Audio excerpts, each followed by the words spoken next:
천재학자 솔로몬은 하나님이 주신 지혜를 가지고 여러 연구 끝에 논문을 발표합니다.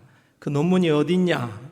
잠언 말씀에 있습니다. 잠언 30장 말씀에 땅의 작고도 가장 지혜로운 것 넷이 있나니 곧 힘이 없는 종류로 돼 먹을 것을 여름에 준비하는 개미와 약한 종류로 돼 집을 바위 사이에 짓는 사반과 임금이 없으되 다 때를 지어 다니는 메뚜기와 손에 잡힐만 하여도 왕궁에 있는 도마뱀이니라. 4대 천왕, 지혜로운 생물 4대 천왕을 솔로몬이 발표한 거예요. 이 논문은 보통 논문이 아닌 거지요. 지금 나와 있는 여러 논문에 전혀 뒤지지 않는 참 지혜로운 하나님의 사람의 논문입니다. 하나님의 말씀이기도 합니다. 그런데 이 4대 지혜로운 생물 가운데에 오늘 당당하게 개미가 포함되어 있습니다. 오늘 개미에 대해서 이야기하려고 합니다. 솔로몬은 개미가 오늘 우리 인생들에게 많은 교훈을 가져다 준다라고 오늘 본문에 말씀하고 있죠. 오늘 잠언 6장 말씀입니다. 게으른 자여 개미에게 가서 그가 하는 것을 보고 지혜를 얻으라. 제가 여러분에게 한번 묻겠습니다. 손을 한번 들어보십시오. 나는 내가 생각할 때, 그리고 다른 사람들이 생각할 때 나는 게으른 사람이다.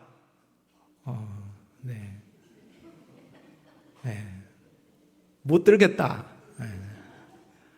다시, 나는 내가 생각할 때, 또 다른 사람이 생각할 때 나는 부지런한 사람이다. 손 들어보십시오. 우리 양백수 실사님 손 드셨습니다. 그런 스스로 생각할 때 내가 부지런하다. 나는 더 이상 부지런할 필요가 없다. 그렇게 여기기는 쉽지는 않습니다. 그렇죠? 대부분 우리는 스스로 내가 좀 게으른 것 같은데 좀 더 열심히 해야 되는 거 아닌가? 그런 생각을 하고 살아가는 거죠. 그런 게으름으로 우리가 생각하는 우리 자신을 향하여서 게으르지 않고 부지런하게 살아가기 위한 방편으로 개미를 보라. 하나님께서 그렇게 말씀하신 것입니다. 개미는 멀리 있는 그런 생물이 아니죠. 오늘 우리 주변에도 너무나도 많이 개미가 있고 우리 집에도 개미를 키우고 있습니다. 제가 부른 것은 아니지만 개미가 나타납니다. 개미와의 전쟁을 우리는 늘 하면서 살아가고 있을 정도로, 그리고 우리가 길거리를 돌아다녀도 어디에도 개미가 있을 정도로 개미는 참 흔한 생물인데, 그 흔한 생물을 보면서 야, 개미 너무 싫다, 개미를 어떻게 잡을까, 그런 생각만 하지 말고 오늘 우리는 그 개미를 보면서 하나님이 주신 교훈을 생각하기를, 게으르지 말고 개미처럼 부지런해라, 이런 생각을 할 수 있어야 한다는 거죠. 그러면 하나님께서 오늘 우리 개미를 통하여서 오늘 우리 인생들에게 주신 교훈은 무엇인가 생각해 봅시다. 첫째, 개미는 우리에게 자발성을 가르쳐 줍니다. 잠언 6장 7절에 개미는 두령도 없고 감독자도 없고 통치자도 없다고 말합니다. 그러나 개미는 조직체계가 잘 잡혀 있죠. 여왕개미, 수개미, 그리고 병정개미, 일개미가 있습니다.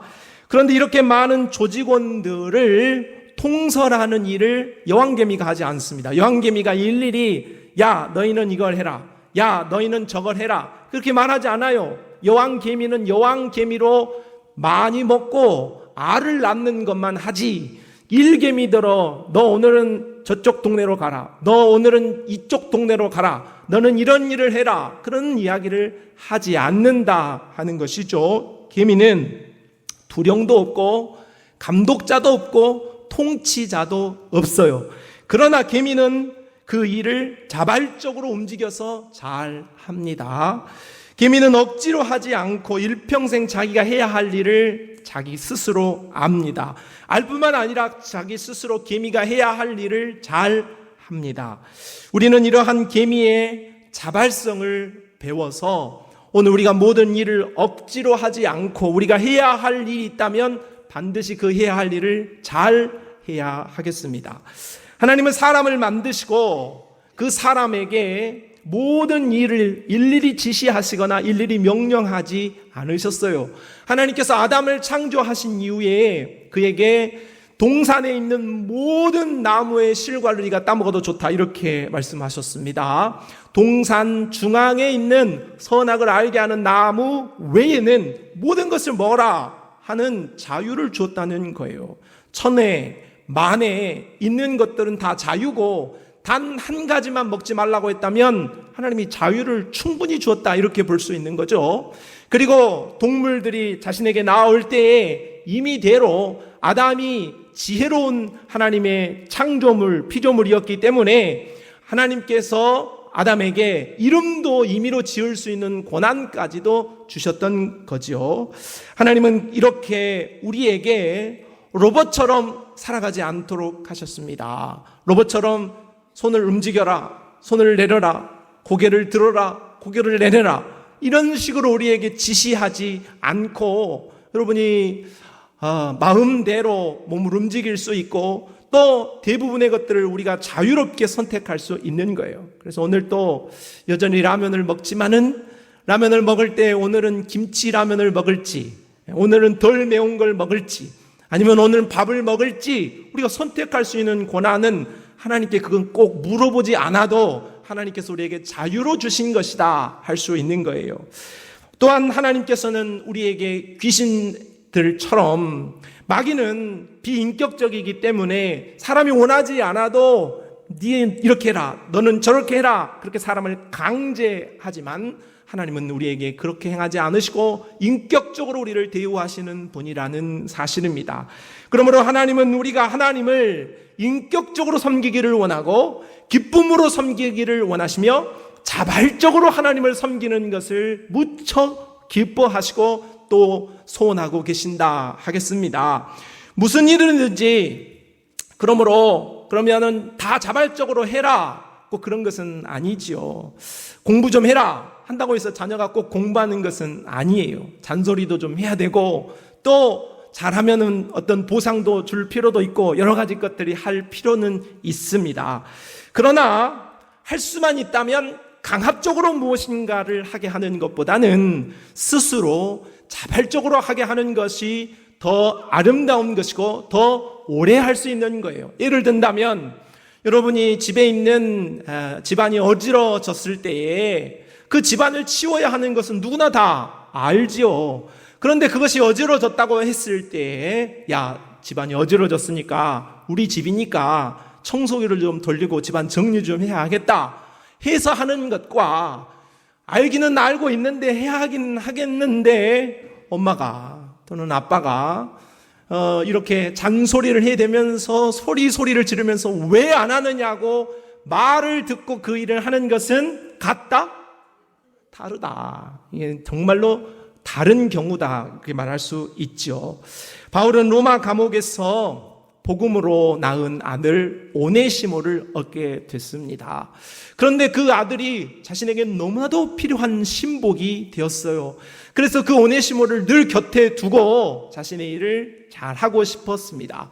그런데 알고 보니 오네시모가 도망 나온 노예였습니다. 그것도 우연의 일치가 아닌 하나님의 섭리를 따라 자신이 잘 알고 있는 제자 빌레몬의 그런 노예였던 거죠. 이 당시 노예는 도망쳤을 때 즉시 사형을 시킬 수 있는 물건이었습니다. 그렇기 때문에 이 오네시모의 생사여털권을 빌레몬이 쥐고 있었던 거죠.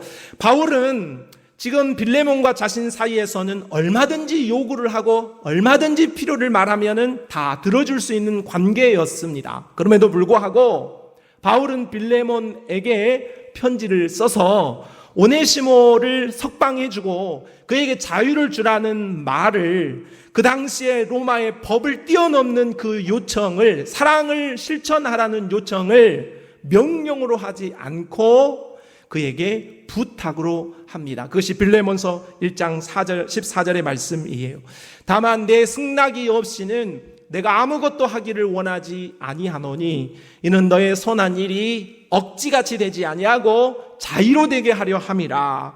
바울은 선한 일을 할 때나 하나님을 섬길 때에 억지로 하는 것을 원하지 않고 자유로 하는 것이 참 아름다운 일이라는 것을 가르쳐 주었고 그 중요성을 너무 잘 알았던 사람입니다.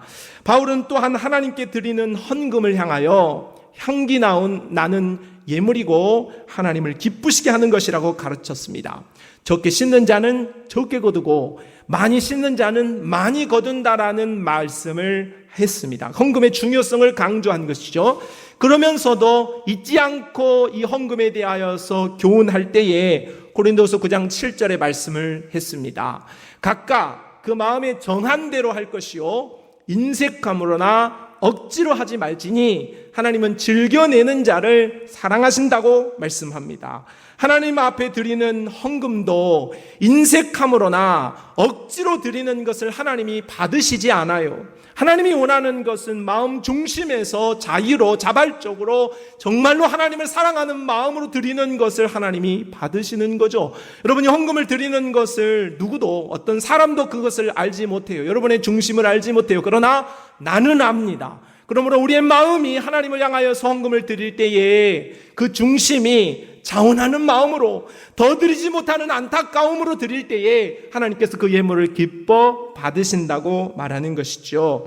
옥합을 깨뜨린 여인처럼 그리고 헌금함 앞에 드렸던 생활비 전부를 두 렙돈을 드렸던 과부처럼 오늘 우리가 하나님을 향하여서 자발적으로 진심으로 무엇인가를 행하고 드릴 때에 하나님께서는 그것을 기뻐하시고 그 사람을 칭찬하시는 은혜를 베풀어 주시는 것입니다. 성도 여러분, 우리도 오늘 이렇게 하나님이 가르쳐 주신 지혜를 따라 자발적으로 스스로 열심을 내고 하나님 앞에 드려짐으로 칭찬받고 축복받는 그런 믿음의 성도들이 다 되시기를 바랍니다.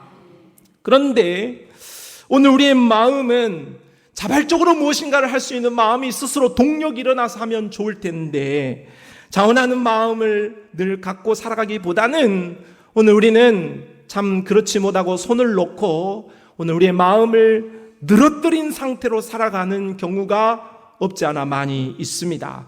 스스로 하나님을 향한 섬김의 동력이 완전히 상실되어져 버린 거죠.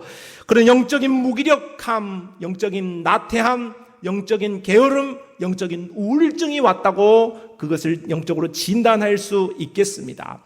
거창한 말이 아니다 할지라도 경험적으로 오늘 우리가 이러한 상태를 말한다면 예배를 드리는데 더 이상 감동이 있지 않습니다.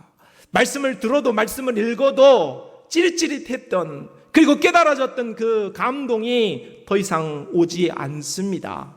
기도를 할 마음도 없거니와 기도하려고 앉아 있어도 무엇을 기도해야 할지 기도하고 싶은 마음이 전혀 들지 않습니다. 무언가를 더 잘해야 되겠다라는, 하나님을 위해서 무언가를 좀 해봐야 되겠다라는, 전진해야 되겠다라는 열정이 완전히 사그라지고 사라져버린 상태가 바로 영적 무기력감, 영적 우울증이라고 할 수 있겠습니다. 한마디로 이런 삶은 우리를 게으름 피우게 하는 것입니다. 영적으로 이것도 하기 싫고 저것도 하기 싫은 영적 게으름으로 빠져들어가는 거죠. 불행히도 이러한 영적 우울감과 영적 침체는 감기와 같이 어느 날 우리에게 불현듯 찾아옵니다. 어제까지 괜찮았던 오늘 찾아올 수도 있습니다. 한 달을 본다면 열흘은 괜찮은데 한 20날은 그렇다고 한다면 우리는 영적 침체, 영적 우울증에 있다, 그렇게 진단해 볼 수 있겠죠.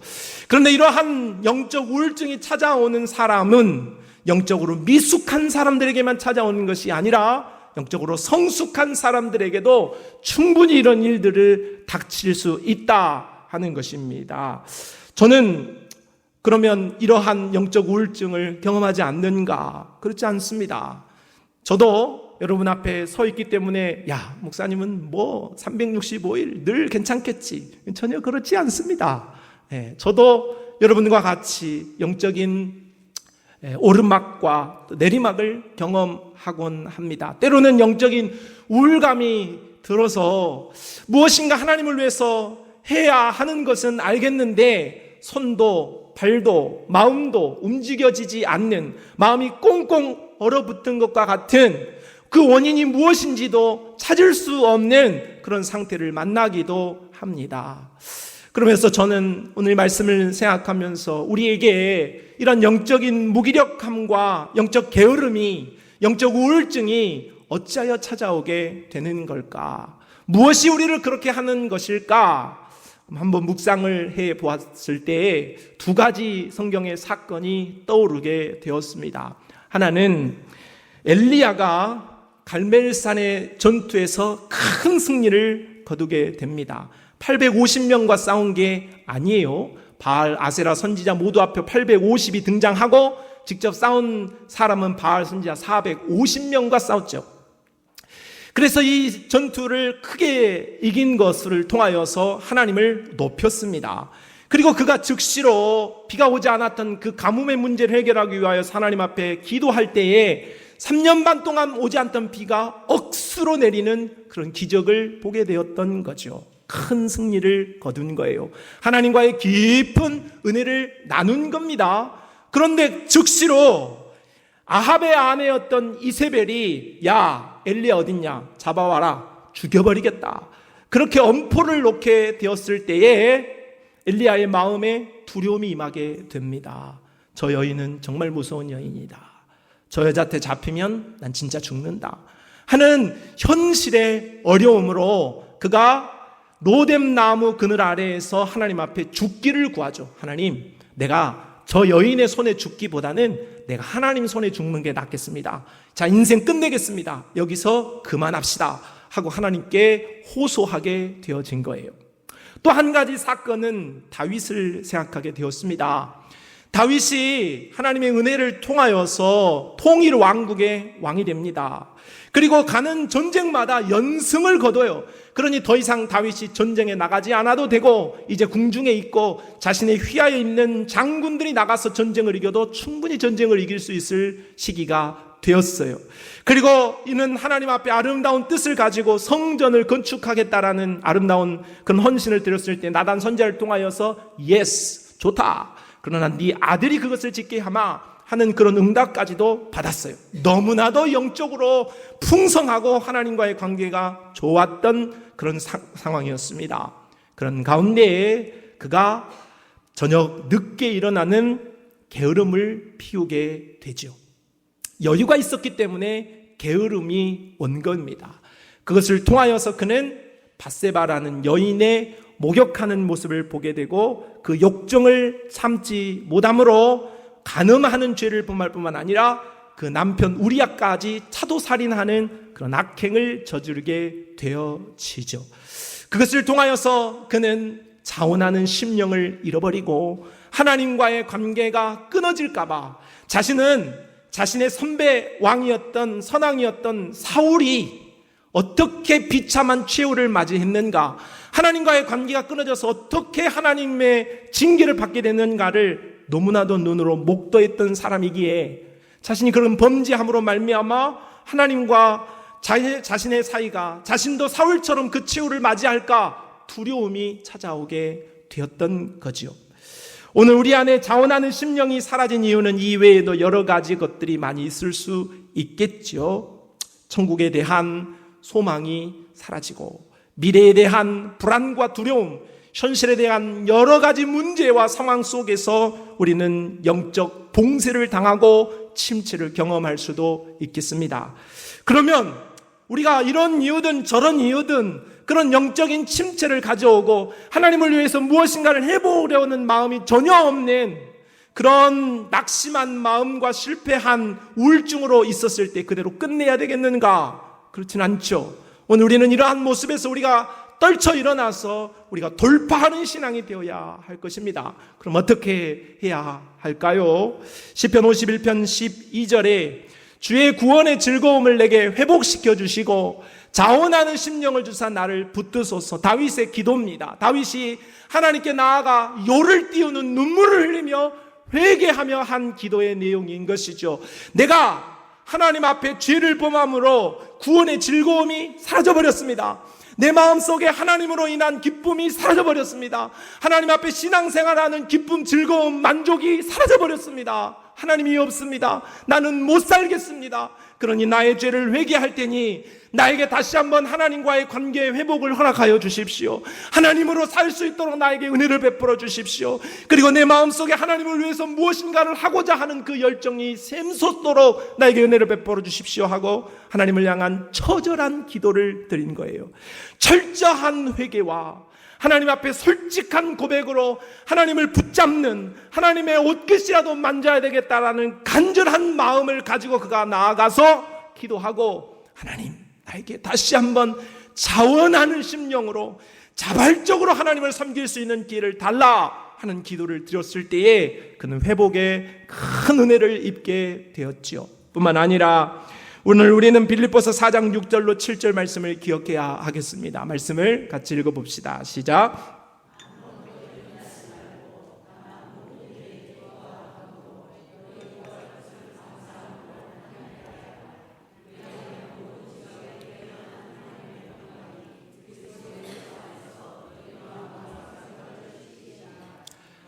문제가 있다고 엘리야처럼 그냥 끝냅시다. 하나님 여기서 끝냅시다. 그렇게 포기해서는 안 된다는 거예요. 하나님은 천사를 보내서 그를 일으켜 세우시고 또 가던 길을 계속 가도록 은혜를 베풀어 주셨죠. 오늘 우리도 어떤 문제가 있다고 해서 우리를 자포자기하고 영적으로 모르겠다 하는 그런 모습으로 살아서는 안 됩니다. 어떤 어려움이 있다 할지라도 오늘 우리는 기도라는 무기가 있으므로 어떤 상황 속에서도 하나님 앞에 나아가 하나님께 부르짖고 하나님께 기도할 때에 하나님께서 우리에게 새 길을 열어주실 줄로 믿습니다.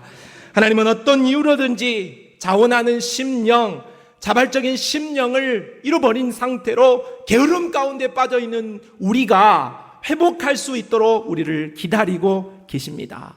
오늘 우리는 개미를 보고 배워야겠습니다.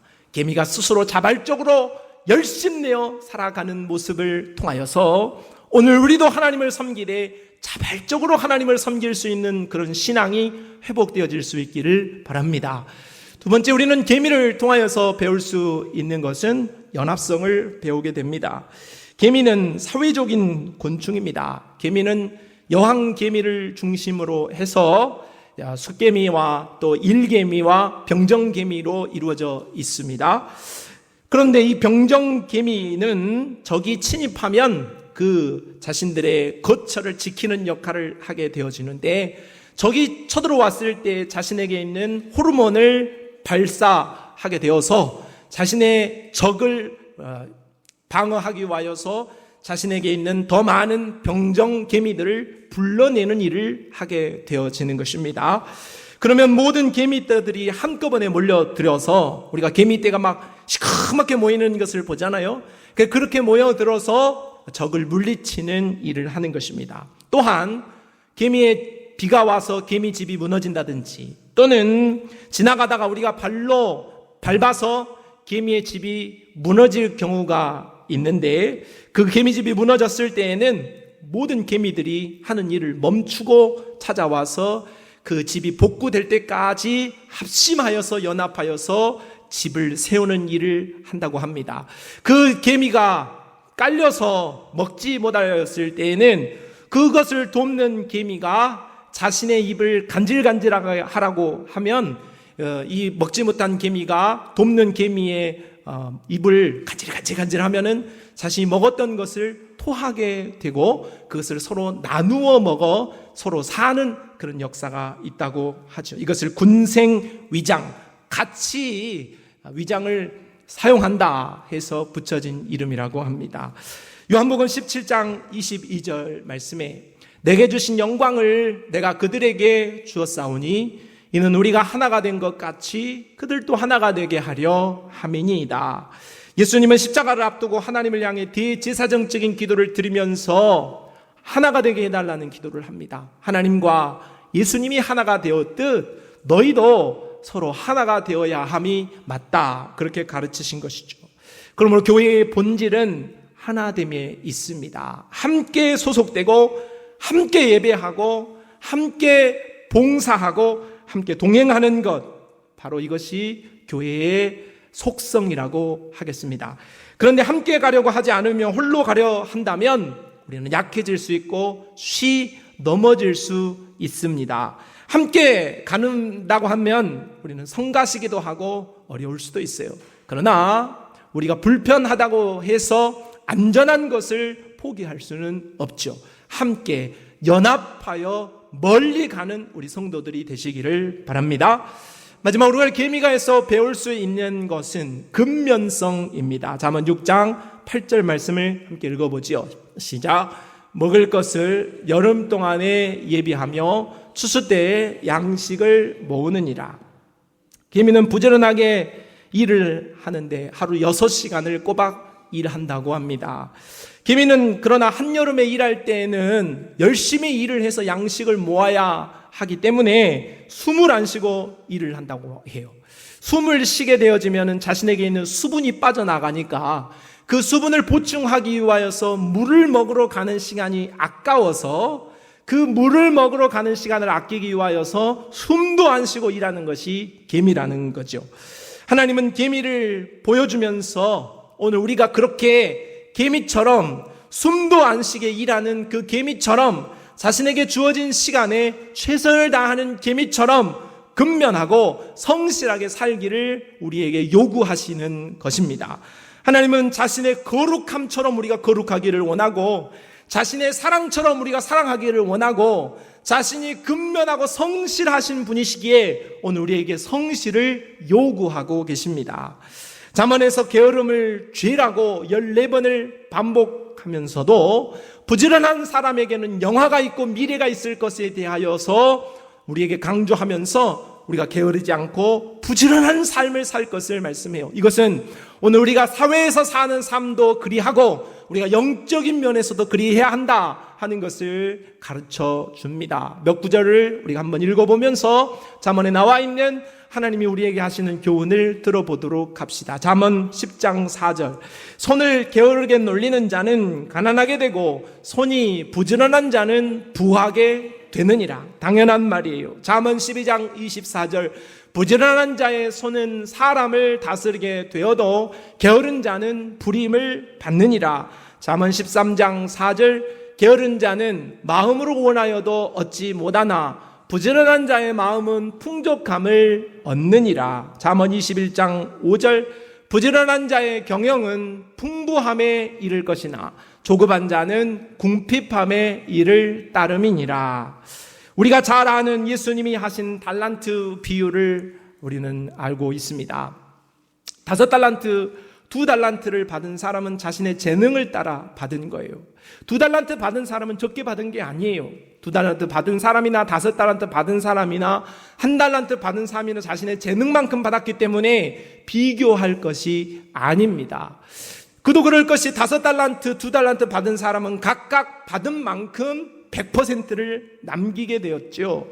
그래서 주인이 돌아와서 그것을 남긴 것에 대해 칭찬합니다. 착하고 충성된 종이라고 말이죠. 그리고 그들에게 칭찬과 함께 큰 것도 맡겨주겠다라는 상급을 또 약속해 주시죠.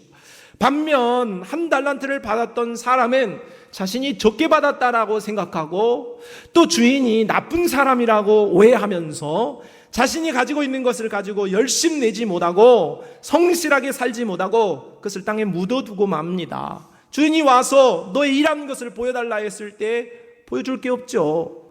그래서 그것을 1달란트를 받은 것을 그대로 주었을 때 주인에게 책망을 받을 뿐만 아니라 악하고 게으르다라고 책망을 받을 뿐만 아니라 바깥 어두운 데 쫓겨나 이를 갈게 되어질 것이라는 저주의 말씀까지 듣게 되어져요. 이 말은 근면하고 성실하게 우리가 맡겨진 재능에 따라 우리의 삶을 최선을 다해서 살아가야 한다는 말씀을 하는 거죠. 그런데 중요한 것은 이 말씀을 하는 배경과 그 말씀을 시작하는 말씀이 더 중요하다고 볼 수 있겠어요. 마태복음 25장 말씀에 13절 말씀에 그런즉 깨어있으라. 마태복음 25장 13절 그런즉 깨어있으라. 너희는 그날과 그때를 알지 못하느니라.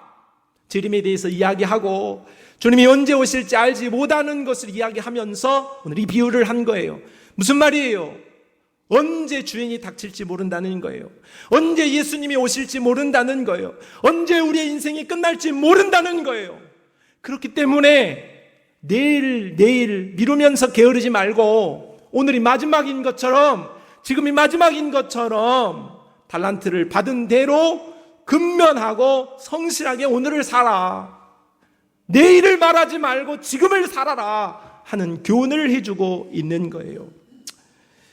안타깝지만은 지난주 저희 동네에서 큰 사고가 있었지요. 아직도 저의 마음은 참 두렵고 떨리는 그 마음이 쉽게 가라앉아지지가 않아요. 멀리도 아니고 우리 동네고, 또 그 자매가 목사님 막내딸이지 않아요. 고등학교 1학년이 그런 큰 사고를 당해서 그렇게 될 것이라고 어느 누가 생각할 수 있어요? 어느 누가 눈꼽만큼이라도 그것을 생각할 수 있었겠어요? 아무도 생각하지 못했을 거예요. 그런데 중요한 것은 그 일이 닥쳤죠. 그리고 그것은 수습할 수가 없고 이미 지나간 일이 되고 말았던 거예요. 오늘 그 일을 통하여서 우리가 가슴이 절절하고 너무나도 안타까워하는 마음 저도 가지고 있지만 우리는 그것이 끝이 아니라는 거예요. 오늘 우리는 그것을 통하여서 오늘 우리 주께서 우리에게 말씀하시는 그 교훈을 들어야 하겠습니다. 우리의 끝이 언제일지, 그리고 우리의 마지막이 어떻게 될지는 아무도 자신할 수 없다고요. 그 일이 내가 되었을지 여러분이 되었을지 모르는 일 아닌 거예요. 우리는 그러므로 오늘 주께서 오늘 이 달란트 비유를 하시는 말씀을 시작하면서 깨어 있어라. 어느 때에 주가 오실지 모른다 하시는 말씀을 마음에 새겨야 할 줄로 믿습니다. 오늘 주님이 언제 오실지 모르기 때문에 야, 나는 아직 젊어. 그러니 시간이 많을 거야. 자신할 수 없는 거예요. 그러므로 오늘 우리에게 주어진 시간에, 오늘 우리에게 주어진 달란트와 재능들을 가지고 주를 위하여서 충성하는 것이 마땅한 줄로 믿습니다. 근신하고 깨어서 열심으로 충성으로 살아갈 수 있는 저와 여러분이 될 수 있기를 바랍니다. 오늘 우리는 개미에 대해서 묵상해 보았습니다. 개미는 자발적으로 그리고 연합하며 근면 성실하게 일합니다. 오늘 우리는 하나님께서 개미를 통하여서 오늘 그 개미의 아름다운 모습을 우리가 보고 그들을 실천하라고 명령하고 계십니다. 게으른 인생으로 살지 말고, 손을 놓고 살지 말고, 마음을 늘어뜨려 버리고 살지 말고, 정말로 주님이 언제 오실지 모름으로 깨어서 오늘이 마지막인 것처럼 오늘 최선을 다하는 삶을 살아가야 하겠습니다. 로마서 12장 11절 말씀에 부지런하여 게으르지 말고 열심을 품고 주를 섬기라. 같은 말을 3번 반복하는 거예요. 다시 말씀을 읽으면 부지런하여 게으르지 말고 열심을 품고 주를 섬기라. 이번 한 주도 우리의 삶이 개미처럼 열심 있는 삶이 되기를 바랍니다. 게으르고 나태하고 영적인 침체 가운데 살아가는 삶을 떨쳐버리고 개미처럼 성실하게 최선으로 살아 주님 앞에 잘했다, 착하고 충성된 종아, 그렇게 칭찬받고 상급받을 수 있는 우리 모든 성도들이 되시기를 바랍니다. 하나님 아버지 감사합니다. 개미에게서 배웁니다. 오늘 우리에게 부지런함을 회복할 수 있도록 도와주시옵소서. 예수님의 이름으로 기도합니다. 아멘.